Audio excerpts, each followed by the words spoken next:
Job chapter 9. Then Job answered, "Truly, I know that this is so, but how can a human be just before God? If someone wishes to contend with me, he cannot answer him one time in 1,000. He is wise in heart and mighty in strength. Who has resisted him and remained safe? He who removes mountains suddenly, who overturns them in his anger, he who shakes the earth out of its place so that its pillars tremble, he who commands the sun and it does not shine and seals up the stars. He alone spreads out the heavens and treads on the waves of the sea. He makes the bear, Orion, and the Pleiades, and the constellations of the southern sky. He does great and unsearchable things, and wonderful things without number. If he passes by me, I cannot see him. If he goes by, I cannot perceive him. If he snatches away, who can turn him back? Who dares to say to him, 'What are you doing?' God does not restrain his anger. Under him, the helpers of Rahab lie crushed. How much less then can I answer him and choose my words to argue with him? Although I'm innocent, I could not answer him. I could not plead with my judge for mercy. If I summoned him and he answered me, I would not believe that he would be listening to my voice. He who crushes me with a tempest and multiplies my wounds for no reason, he does not allow me to recover my breath, for he fills me with bitterness. If it is a matter of strength, most certainly he is the strong one. And if it is the matter of justice, he will say, 'Who will summon me?' Although I'm innocent, my mouth would condemn me. Although I'm blameless, it would declare me perverse. I'm blameless. I do not know myself. I despise my life. It is all one. That is why I say he destroys the blameless and the guilty. If a scourge brings sudden death, he mocks at the despair of the innocent. If a land has been given into the hand of a wicked man, he covers the faces of its judges. If it is not he, then who is it? My days are swifter than a runner. They speed by without seeing happiness. They glide by like reed boats, like an eagle that swoops down on its prey. If I say, I will forget my complaint, I will change my expression and be cheerful, I dread all my sufferings, for I know that you do not hold me blameless. If I am guilty, why then weary myself in vain? If I wash myself with snow water and make my hands clean with layer, then you plunge me into a slimy pit and my own clothes abhor me. For he is not a human being like I am, that I may answer him, that we may come together in judgment. Nor is there an arbiter between us who may lay his hand on us both. Who would take his rod away from me, so that his terror would not make me afraid? Then would I speak and not fear him, but it is not so with me. Chapter 10. I am weary of life.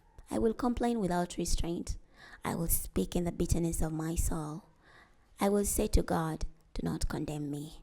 Tell me why you are contending with me.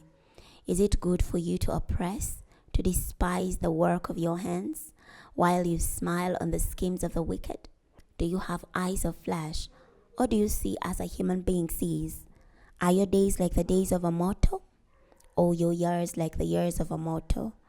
That you must search out my iniquity and inquire about my sin, although you know that I'm not guilty and that there is no one who can deliver out of your hand. Your hands have shaped me and made me, but now you destroy me completely. Remember that you have made me as with the clay. Will you return me to dust?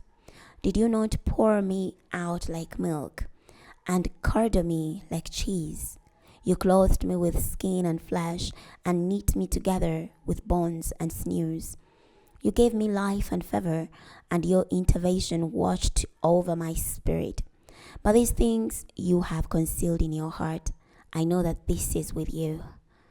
If I sinned, then you would watch me, and you would not acquit me of my iniquity.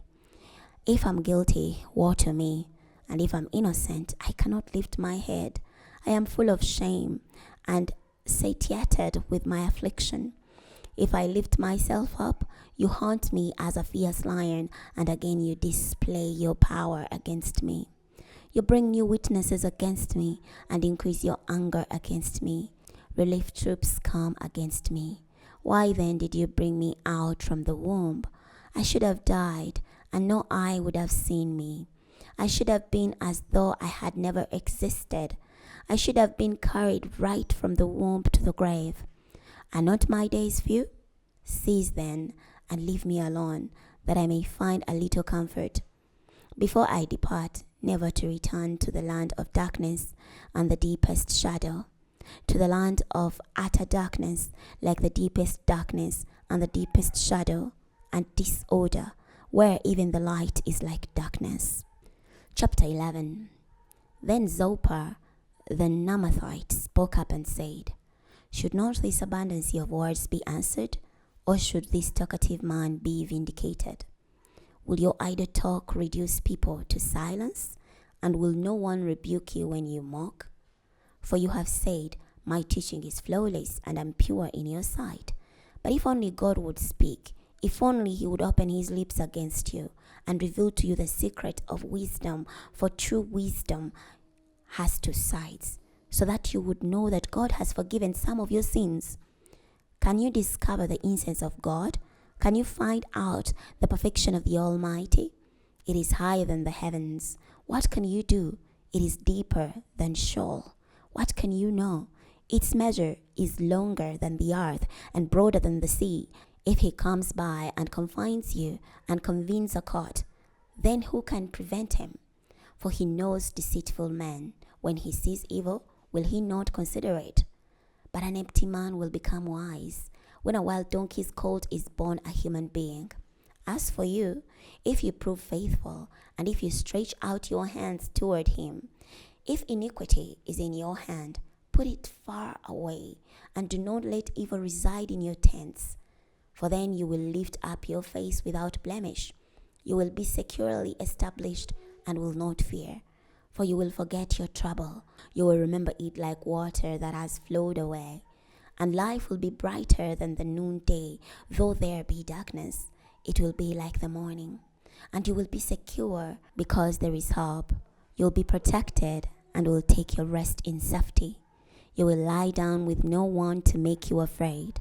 And many will seek your favor. But the eyes of the wicked fail, and escape eludes them. Their one hope is to breathe their last. We're stopping here today. Next time we're going to be starting from Job chapter 12. I'll see you then.